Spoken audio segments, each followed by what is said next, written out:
The Phoenix Suns jumped on the Utah Jazz, who seemed to be lacking any juice early, and dominated the entire night in Phoenix. We're going to talk about why, but we've got two bright spots for you for the Utah Jazz in this one. We'll be talking about it from a freezing cold Phoenix, Arizona. What? We'll explain next.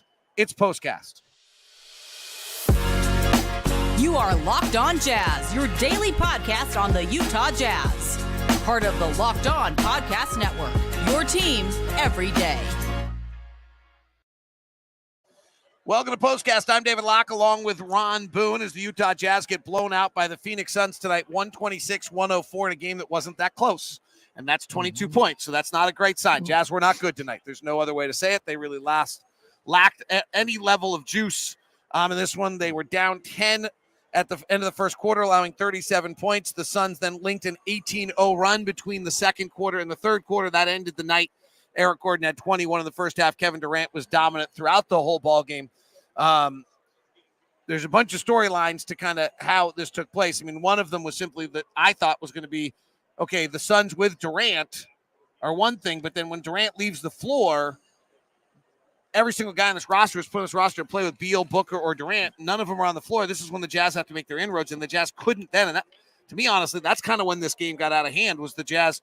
When Durant sat for 7 straight minutes, the Jazz only were +2. So then by the time Durant came back in the game, it was only it was still an 8-point lead. And then by the time Durant, it was up to 16 by the time the half was, and then Durant comes back in, they stretched it to 22-24, and they just crushed us. Well, in that second quarter, that's when Eric Gordon took over from that point when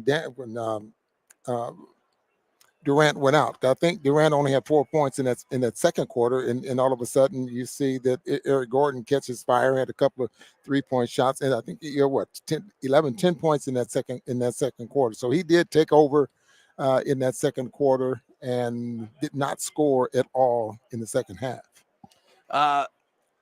Utah Bliss does point out a good thing. This was a brutal sports day for a Jazz fan and a Utah fan, and a great sports day for an Arizona sports fan. Yes. I didn't think about that throughout the day.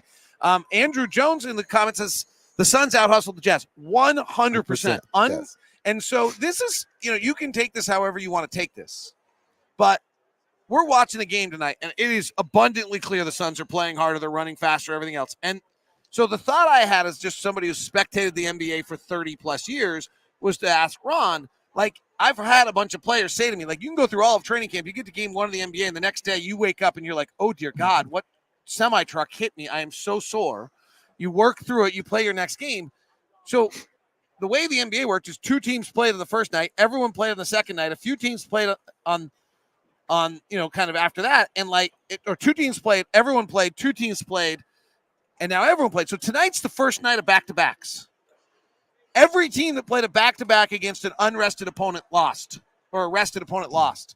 Is there anything to, Ron? It's your 3rd game in 4 nights when you're just not physically really ready to play yet, is why the Jazz looked so like they were stuck in mud and lacking any juice tonight. Mentally, you should be ready to play, but physically, you're really not, because all of a sudden now you got to push your body a little bit farther than you pushed it here in the last week or two.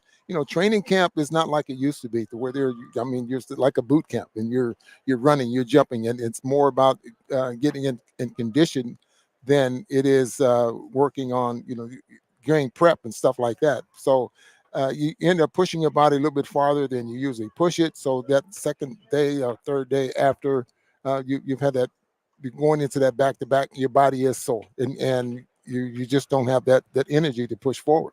We're 3 games into the season. We have a small sample size, so there are we can get a little too excited about things. There are 2, or we can get a little overreactive to things, but I think it's worth talking about. There are a few things that happened tonight that I thought were eye-opening, right? You begin to wonder what the head coach is seeing and what's going on.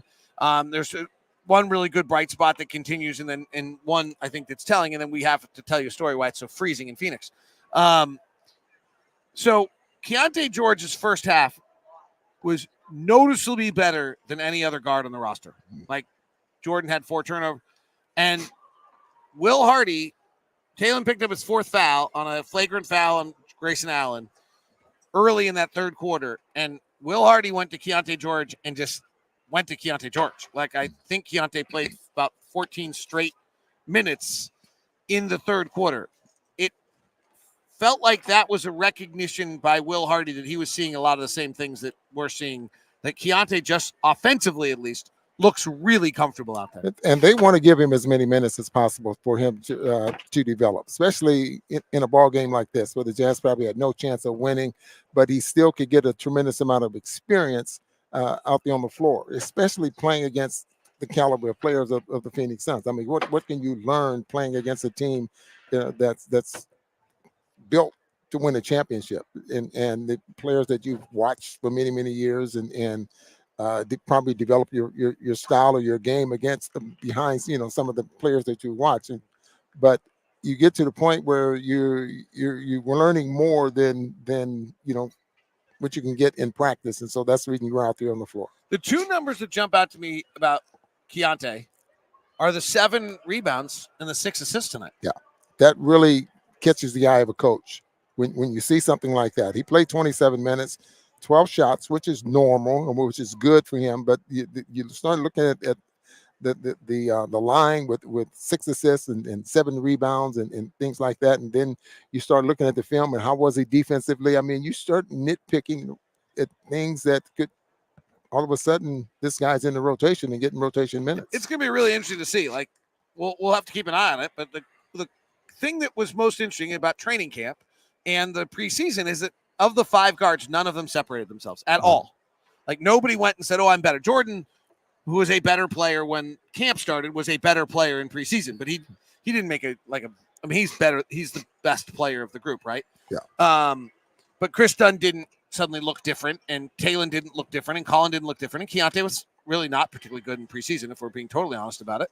He looked like a kind of a rookie trying to figure it out. It's interesting to watch here now, 3 games into the season, is anyone rising, and is anyone dropping? Like, our guys' separation can go both directions, and if that begins to happen, then that's when playing time starts to settle itself out a little bit. It'll be interesting to see. You start looking at late in the year, you start looking at maybe 20 games into the season. Where would Keyonte be 20 games into the season? And okay, now we want to develop this kid for next year and give him all the minutes he can, and the playing time he can, get him a chance to play against some of the best players in the NBA. You get that experience. You start to know habits of some of those players, and just get to the point where it makes you a better player. Okay, 2 other positives tonight. Lauri Markkanen, another 5 for 7 from 3 night. He only has 19 points, but he also only played 20 minutes. But, like, one of the things you were wondering was, can Lauri really replicate 40% three-point shooting? With the way the shots that he's getting now look pretty close to what he was getting last year, and he can make those shots. So even though, I was kind of worried at the beginning of training camp, with the type of shots that he was getting, he seemed to be rushing those shots. He doesn't seem to be rushing them now, and boy, he just a flat out great shooter. And then the final one, John Collins has linked 3 straight double-doubles. And one of the real concerns on this team to start the year was whether or not they could defensive rebound at all. I know this isn't a great night to look at it because they were down by a lot, but they, again, only allowed 7 defensive rebounds tonight. So the Suns missed, I think it was 50 shots, and they only ended up with 7 offensive rebounds. That's a 14% offensive rebounding rate. The Jazz defensive rebounding numbers have been terrific, and they're largely because of what John Collins has added to this roster.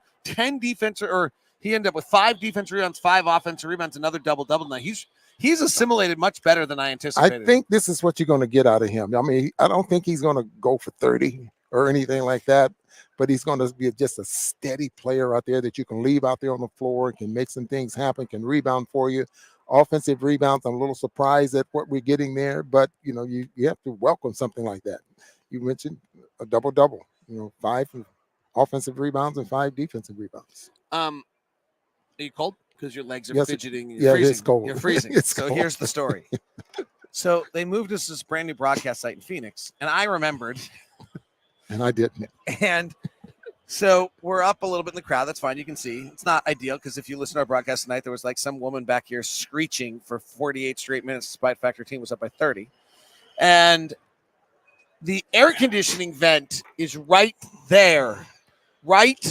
Literally right above us. There it is. You can see it. That's the air conditioning vent.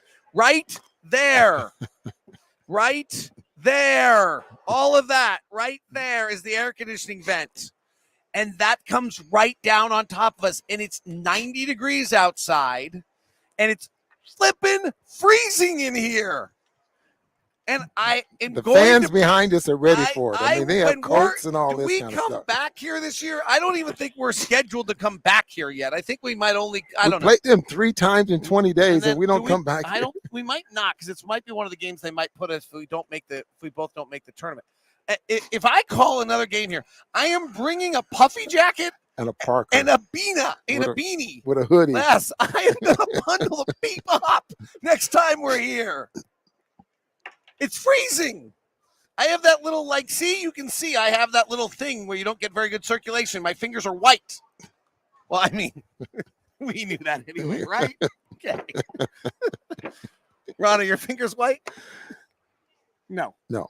They're perfectly manicured, though, I may add. Yes, they are. See ya.